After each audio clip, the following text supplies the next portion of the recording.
마귀로 틈을 타지 못하게 하라. 도둑질하는 자는 다시 도둑질하지 말고 돌이켜 빈궁한 자에게 구제할 것이 있기 위하여 제 손으로 수고하여 선한 일을 하라. 무릇 더러운 말은 너희 입 밖에도 내지 말고 오직 덕을 세우는데 소용되는 대로 선한 말을 하여 듣는 자들에게 은혜를 끼치게 하라. 하나님의 성령을 근심하게 하지 말라. 그 안에서 너희가 구속의 날까지 인치심을 받았느니라. 30절 말씀, Henrik, could you read the only verse 30 in Cantonese?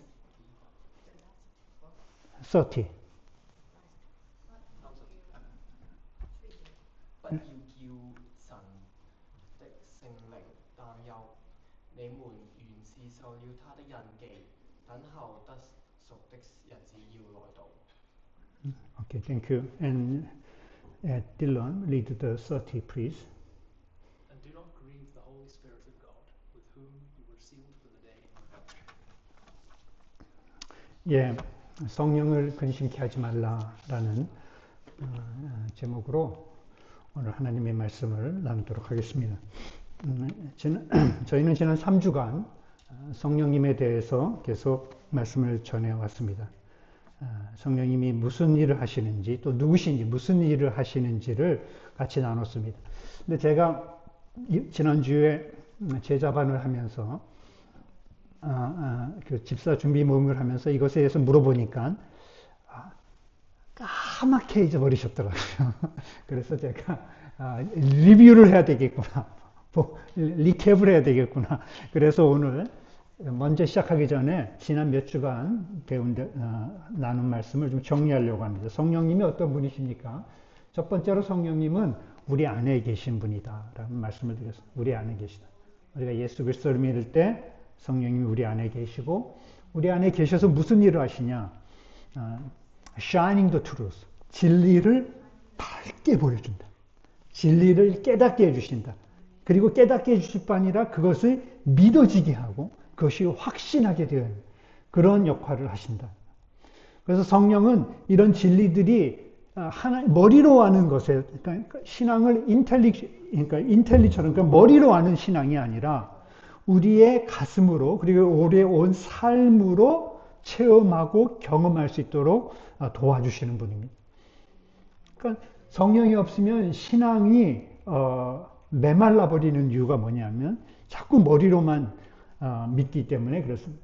머리의 신앙은 그냥 교리에 대한 동의 혹은 성경 지식이라면, 성령은 그것이 우리의 마음에 감동이 되고 확신이 되고, 그래서 우리가 정말 그 말씀을 따라서 살려고 하는 그런 욕망, 그런 마음이 생기게 됩니다.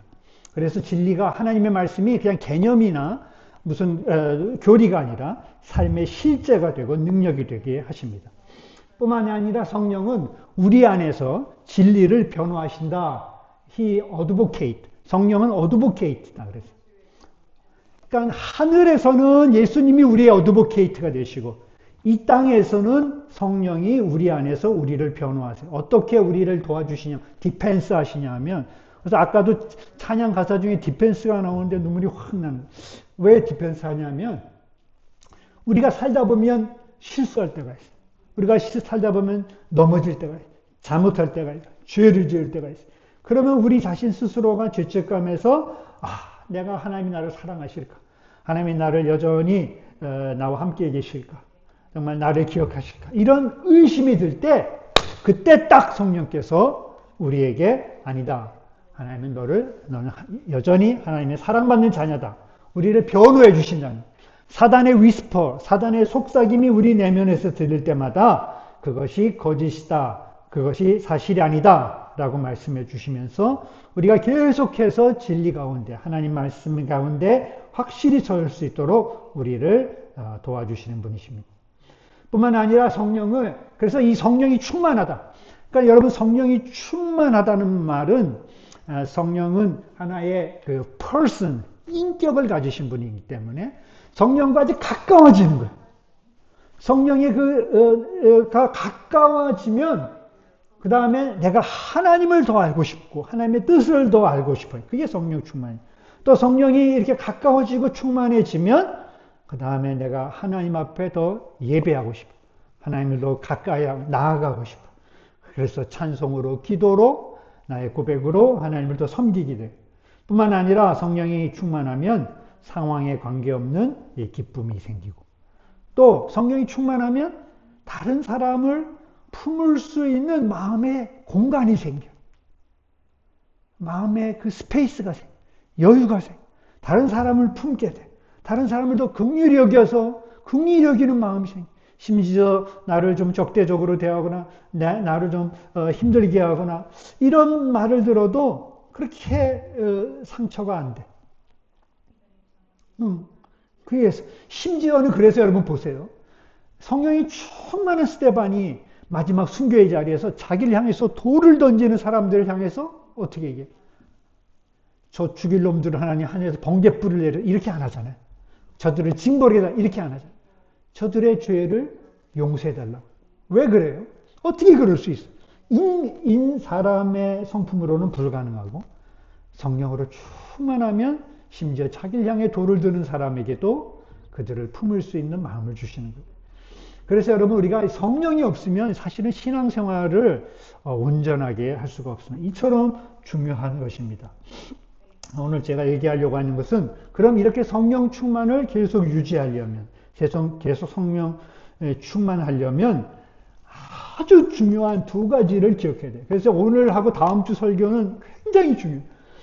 굉장히 중요해요. 두 가지를 중요해요. 아주 이것은 우리들의 그리스도인의 그 신앙의 삶에 아주 중요한 그 기초가 될 것입니다. 오늘 제가 분명히 여러분 이것을 기억하고 꽉 grip on this. 이것을 꽉 붙잡으면 이 말씀이 여러분의 우리 그리스도인의 삶의 기초가 돼서 여러분을 정말 주님 믿음의 여정을 갈 수 있는 큰 힘의 동력이 될 것입니다. 그러면 그 두 가지 원리 중에 하나가 뭐냐 하면 오늘 첫 번째 얘기하는 것, 성령을 슬프게 하지 마라. 성령을 근심케 하지 말라. 이게 첫 번째고, 두 번째는 뭐냐 하면 성령을 소멸시키지 마라. 두 번째 건 다음 주에 하겠습니다. 그러니까 첫 번째 건 뭐라고요? 성령을 근심케 하지 말라. 이거는 회개와 관계 있고, 성령을 소멸치 말라. 이거는 순종하고 관계 있어. 회개와 순종. 이 두 가지가 자전거의 두 바퀴 같고, 새의 양 날개 같은 거예요. 회개하고 순종하고, 회개하고 순종하고. 이 두 가지가 꽉 붙잡을 때 신앙생활이 날아가. 여러분이 충만해져. 성령으로 충만해져.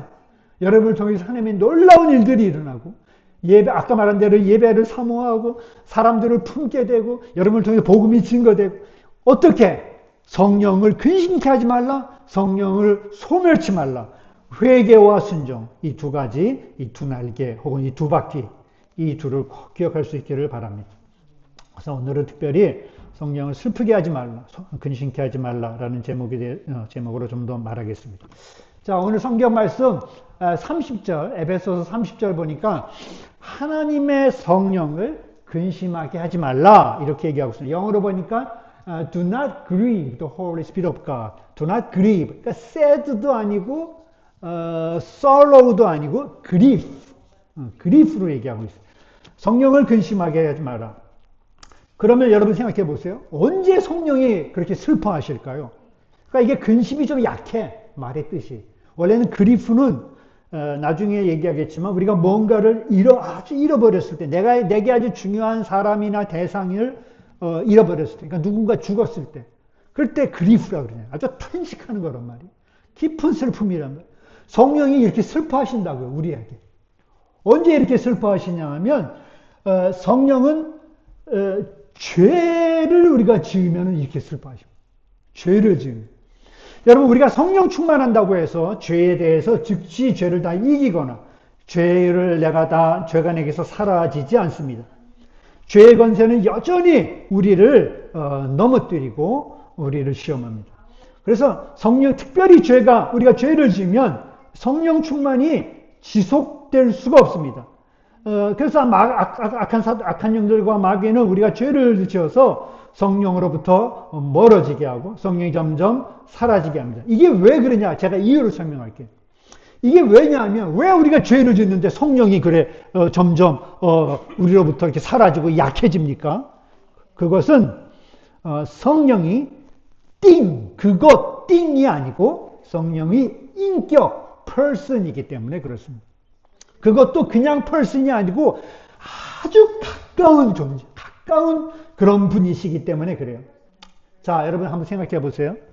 여러분이 만약에 옆집 이웃에 아이가 이번 시험에서 떨어졌어. 대학 시험에서. 그러면 그 시험에서 떨어진 아이 때문에 여러분이 참 근심이 되고 막 슬프고 그렇습니까? 안 그렇습니까? 리스폰스가 자, 영어로 요건 대본에 없어. 미안해, 로이스. Your neighbors children failed the exam of the university. And then, do you feel sorrow of that, grief of these things or not? This is my question. Yeah. What do you think about that? No. Yeah. Not really. Yeah. 아이고, 좀 안 됐다. 이 정도지 슬퍼하지 않죠? 예? 그런데, 우리 집 애가 떨어졌어. 그러면 어떻게 돼요? 예. 그건 굉장히 슬프고 고통스럽죠. 그 애가 시험에 떨어져갖고 괴로워하는 모습을 보면 그 부모도 그냥 가슴이 찢어지는 거예요. 마찬가지로 또 생각해 보세요. 부부간을 생각해, 부부간. 결혼 관계를 생각해 보세요. 결혼은 두 사람의 이제 결합입니다. 그래서 이 두 사람이 서로 영향을 주죠. 그래서 여러분, 이 서로 가까워질수록 둘이 어떻게 돼? 닮아가죠. 영향을 주기 때문에 말투도 닮아가고 비전도 닮아가고 생각도 닮아가고 성향이나 외모까지도 심지어 닮아갑니다. 무엇을 좋아하는지 뭐를 싫어하는지 뭐를 먹고 싶은지도 닮아갑니다. 왜 그러냐 하면 둘이 가까워진다는 말을 성경적인 이 용어로 바꾸면 서로가 서로에게 충만해진다는 거예요. 서로가 서로에게 충만해지면 서로가 닮아가. 그리고 깊은 본딩이 생겨. 이 연결이 생기는 거예요, 연결이. 그래서 그 서로의 영향력 아래에 들어가는 거예요. 그래서 만약에 한쪽이 만약에 상처가 되는 말을 한다거나 행동을 한다거나 혹은 잘못하거나 뭔가 속이면은 이 같은 부부 중에 한쪽이 그러면은 한쪽에는 바람을 피워. 그러면 그게 들통이나 이러면 그게 이 반대편에도 엄청난 영향을 주죠. 같이 고통스러워하죠. 같이 고통스러워. 그리고 나서 그 관계가 점점 멀어지고 약해질 수밖에 없습니다. 똑같은 거예요. 성령과 우리의 관계가 마치 부모와 자식 간의 관계 같고, 부모와 옆집 아이의 관계가 아니야. 부모와 자식 간의 관계 같고, 아주 서로 깊은 관계를 갖고 있는 부부 간의 관계와 같은 거예요. 우리 안에 아주 밀접히 가까이 계신 거예요. 그래서 우리가 죄를 지면은 우리가 하나님 그 뜻을 거스리거나 이러면 성령께서는 점점 그것을 굉장히 슬퍼하시고 슬퍼하는 정도를 넘어서 고통스러워하시고 자식이 시험에 떨어지면 부모하고 고통스럽잖아. 똑같은 거. 그렇게 되면서 계속 그러나 그를 알아채리지 못하고 죄를 반복하면 진리의 말씀들이 내 안에서 점점 희미해지고 빛나지 않고 딱딱한 교리로 바뀌어버리고 그리고 내 영은 점점 드라이해지는 거예요. 메말라. 어떤 영적인 센스가 다 사라져. 그 하나님을 대해서 성령에 대해서 깨닫지 못. 그러니까 이 성령을 근심케 하지 말할 때 이 근심은 원래 그 헬라어의 원뜻은 상실, 로스를 포함하고 있어요. 어떤 내가 사랑하는 대상을 잃어버리는 잃어버리는 과정을 겪을 때 겪는 슬픔 같은 거예요. 그게 성령의 겪는 근심이란 뜻이에요. 그러니까 우리가 죄를 짓고 하나님의 뜻을 멀리하면서 죄를 지을 때 성령이 우리를 점점 잃어가는 것에 대해서 우리가 점점 멀어지는 것에 대해서 안타까워하면서 굉장히 고통스러워하시는 거예요. 존 오웬이라는 그 청교도 작가가 있어요. 그 사람이 이런 얘기했어요. 성령의 마음은 우리를 향한 사랑에 있어서 가장 헌신적인 부모가 자녀를 향한 것보다 더 섬세하고 무한하고 그리고 더 깊다. 여러분이 자녀를 사랑하지만, 물론 결혼하는 사람은 아직 모르겠지만 어쨌든 사랑하지만 그 사랑보다 더 깊고 더 섬세하고 더 무한하다. 그래서 여러분 만약에 사랑하는 자녀가 뭔가 잘못했을 때 부모가 야단을 쳐요. 그런데 만약 아이가 알겠어요. 죄송해요. 다음부터 잘할게요. 이렇게 하지 않고 이제 머리가 좀 컸다고. 왜 나를 못하게 하느냐? 왜 나를 이렇게 일찍 자라고 하느냐? 왜 나하고 자꾸 이렇게 공부하라고 하느냐? 친구한테 사이좋게 지내라고 하느냐? 내가 그래도 이제 6살인데, 저 밑에 내 동생 4살보다 훨씬 나은데 왜 이러냐? 만약에 이런다고 칩시다. 그러면 이렇게 불평하고 더 나아가서, 아빠가 이렇게 자꾸 잔소리를 하니까 나는 참 불행해요. 이렇게 만약에 나간다면 그 부모가 기가 막힐 노릇이죠. 야단을 치고 화가 나겠지만 더 나아가면 나중에는 애가 머리가 더 커가지고 부모에 대놓고 반항하면 부모는 참으로 깊은 슬픔을 느끼죠. 아픔을 느끼죠.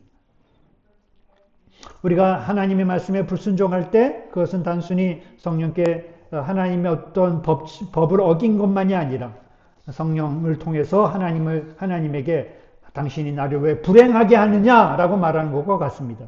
이것은 성령을 좀 화나게 하는 것이 아니라 성령의 깊은 상실감과 배신감을 주어서 성령을 슬프게 하는 것입니다. 죄와 불순종은 단순히 하나님이 정한 규칙을 위반하는 것이 아니라 지속적으로 나를 사랑하시는 그 변함없는 사랑을 배반하는 것이기 때문에 그렇습니다. 그분은 우리와 친밀하게 같이 계시고 마음을 묶으셨고 우리와 동행하십니다. 그래서 내가 죄를 짓거나 그러면 성령은 마음이 깨어지고 찢겨지고 근심과 슬픔 가운데 있습니다.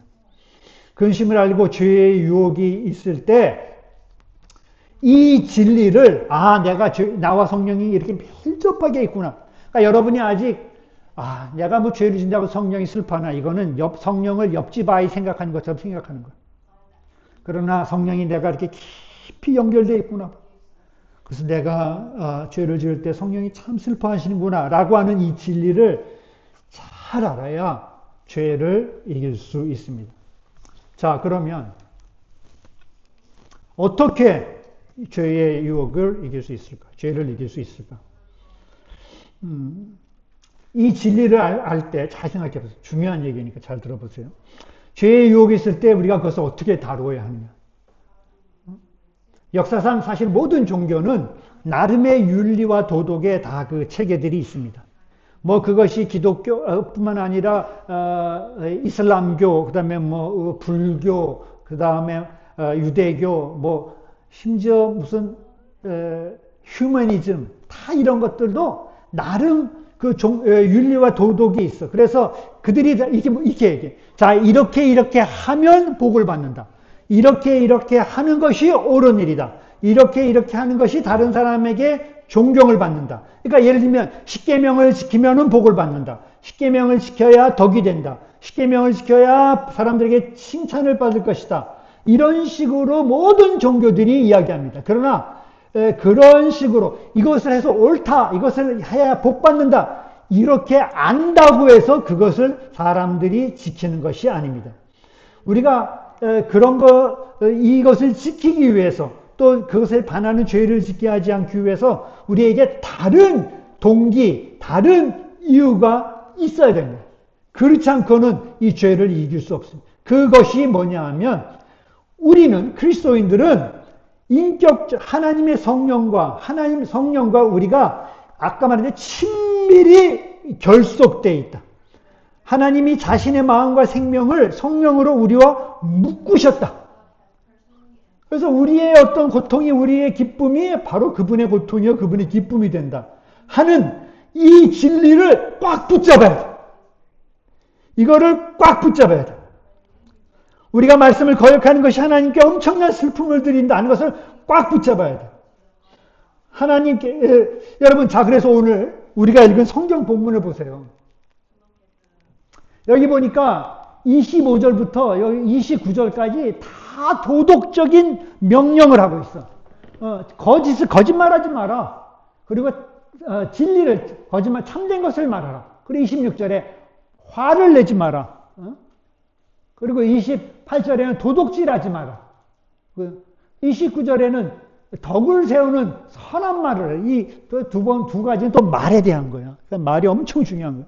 어쨌든 이렇게 막 해라. 이런 종류의 이런 수준의 권면은 다른 종교도 다 있어. 거의 다 있어. 그런데 이거를 어떻게 지킬 수 있느냐? 그거는 달라. 다른 종교는 그렇게 하면 복을 받는다. 그렇게 하지 않으면 도리어 벌을 받는다. 혹은 그렇게 해야 네가 덕스러운 사람이 된다. 좋은 인격이 된다. 이런 식으로 해. 그러나 기독교에서는 달라. 기독교는 어떻게 얘기하면은 이렇게 지킬 수 있는 근본적인 모티베이션, 근본적인 그 안에 그 파워는 어디서부터 오느냐? 성령을 근심하게 하지 말라. 이거를 꽉 붙잡을 때 이렇게 할 수 있다는 거야.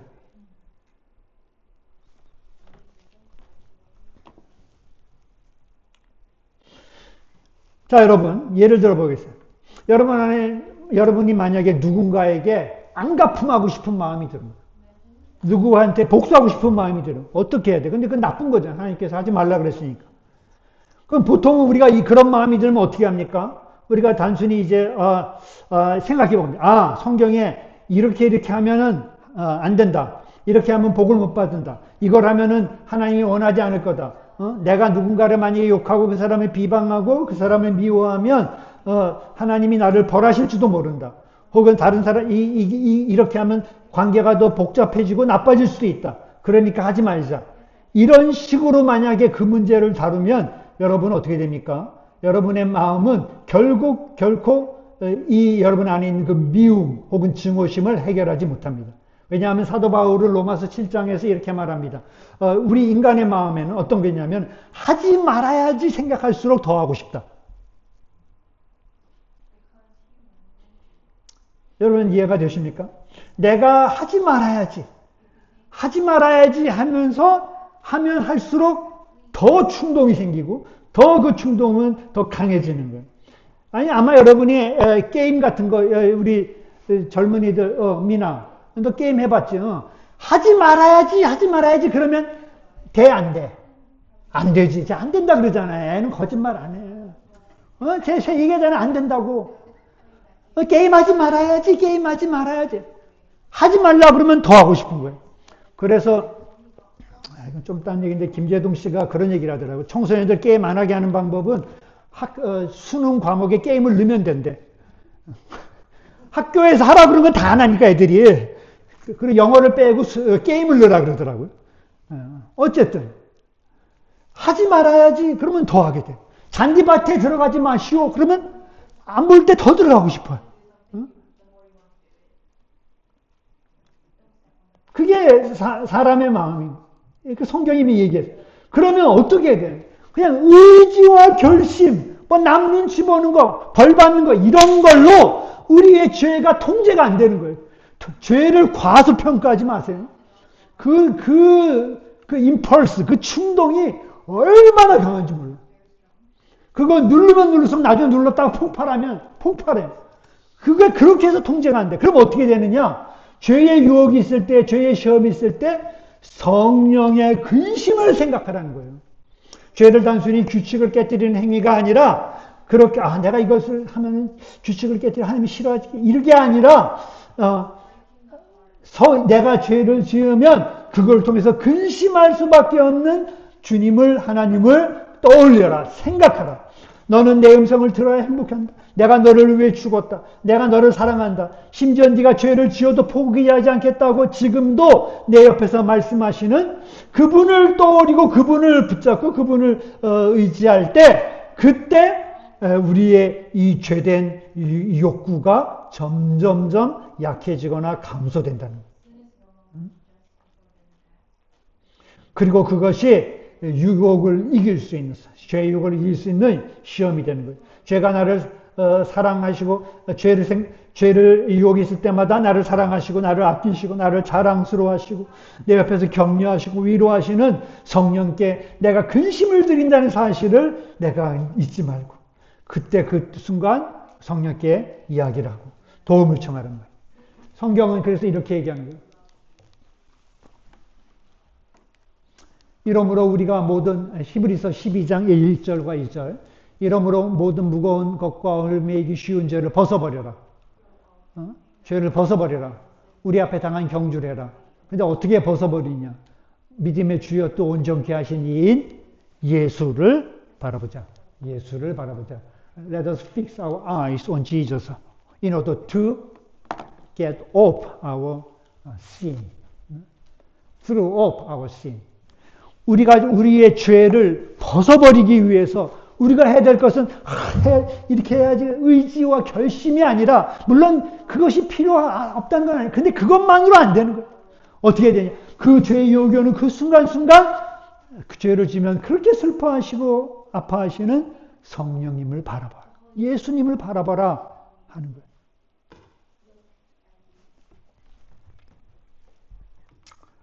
자, 그 다음 두 번째, 죄를 지은 다음에 회개도 마찬가지, 회개. 여러분, 우리가 죄를 짓고 나서 하나님께 우리가 보통 회개를 하죠. 보통 우리가 왜 회개를 합니까? 회개의 동기가 뭐예요? 응? 여러분, 지난주에 저도 회개 여러 번 했는데, 회개의 동기가 뭐예요? 무엇입니까? 많은 사람들이 회개를 이런 마음으로 합니다. 하나님 잘못했습니다. 용서해 주세요. 그러면서 그렇게 회개하는 이유 동기가 뭐냐 하면 내가 이렇게 죄를 지었기 때문에 혹시 하나님이 나를 벌하시는 건 아닌가라는 두려움이 있죠. 혹은 내가 이렇게 죄를 졌기 때문에 하나님이 주시고자 하는 축복을 놓치는 것인가 하는 그런 두려움도 있어요. 혹은 내가 죄를 져서 그 죄책감에서 빨리 좀 눌려서 그것으로부터 좀 벗어나고 싶은 거예요. 좀 마음이 무거우니까. 그래서 우리가 회개를 합니다. 그런데 여러분 그런 식으로 하면 여전히 마음은 무겁고 절망스럽고 또 내가 하나님께로부터 멀어진 것 같고 버려진 것 같은 기분이 됩니다. 그렇다면 어떻게 우리가 회개를 해야 될까요? 이것 역시 우리가 성령의 근심하시는 성령님을 묵상해야 합니다. 묵상해야 합니다. 여러분, 만약에 아이가 제가 예전에 그런 경험이 있는데, 아이가 잘못하잖아요. 그럼 부모가 아이를, 때로는 이렇게 때릴 수도 있죠. 보통 우리가 종아리를 때리죠. 그게 첫 번째 방법. 또 다른 방법은 부모가 이렇게 할 수도 있어요. 아이가 잘못했지만, 부모가 자기 종아리를 걷고 자기가 자기 종아리를 때리는 거예요. 그러면 아이는 첫 번째 방법을 자기를 때리면, 내가 잘못해서 벌을 받는구나. 이렇게 생각하고, 부모가 스스로를 때리는 모습을 보면 아이는 내가 잘못하면 부모가 이처럼 아프고 슬퍼하는구나 라는 것을 깨닫게 됩니다. 여러분 죄를 회개하는 동기도 내가 벌을 받는구나 이게 아니라 내가 잘못하니까 내가 이렇게 잘못해서 성령님이 이렇게 슬퍼하시는구나 탄식하시는구나 하나님이 이렇게 아파하시는구나 라는 것을 바라보라는 거예요.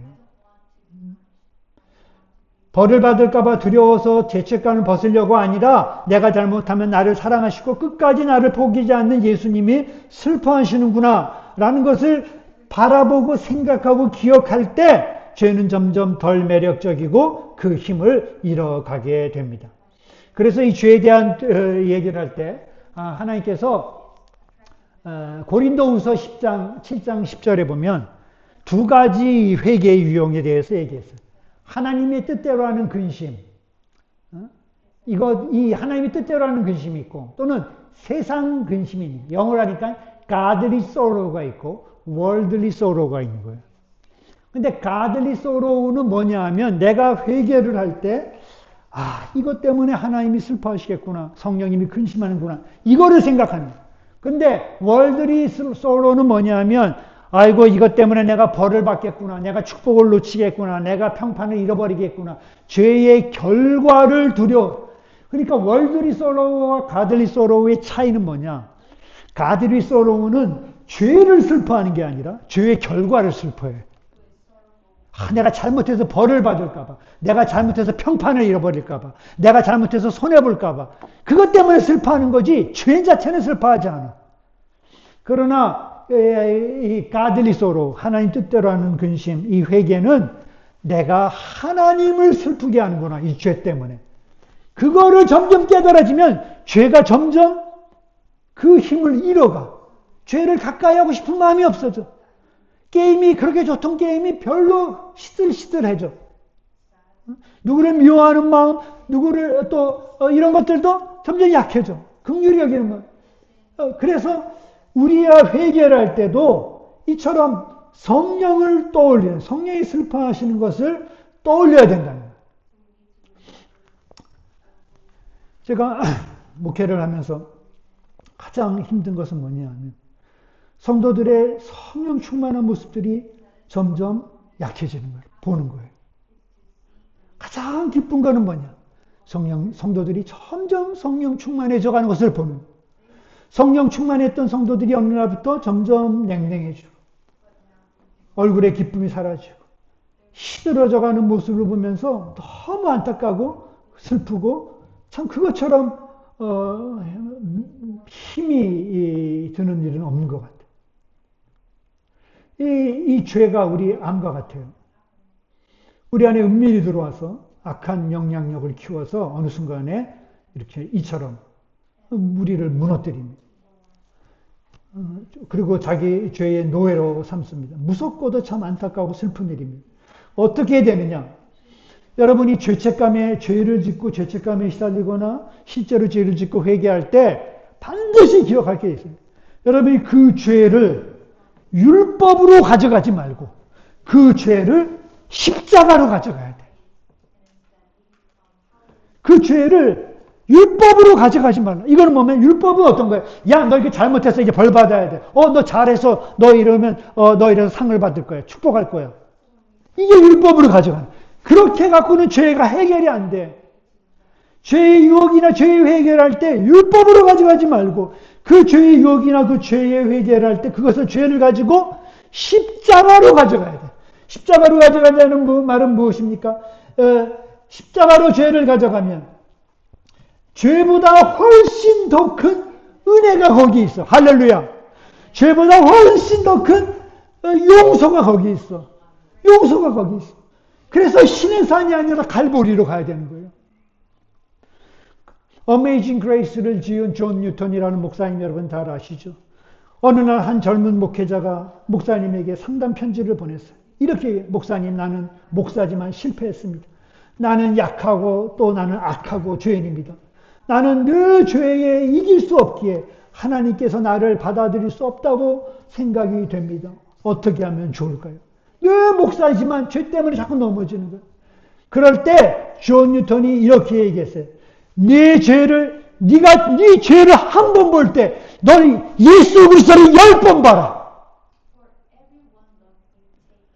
네 죄를 한 번 볼 때 죄 때문에 내가 이렇게 약하고 악하고 더러운 죄인이구나. 이렇게 할 때 예수 그리스도의 십자가를 10번을 봐라. 네 죄가 얼마나 크고 더럽고 추하더라도 그거보다 훨씬 더 큰 사랑을 베풀어 주신 그 예수님을 봐라. 네가 어떤 근죄를 지어도 절대로 너를 포기하지 않는, 절대로 너를 버리지 않는 그 사랑을, 그 은혜를 봐라.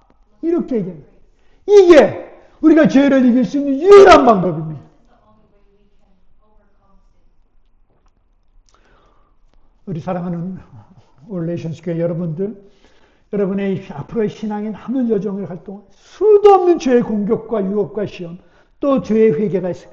그때마다 이 말씀을 꼭 기억하시길 바랍니다. 죄를 율법으로 가져가지 말고 십자가로 가져가라. 이렇게 하는 우리 올레이션스 교회가 되기를 기도합니다. 다 같이 기도하겠습니다.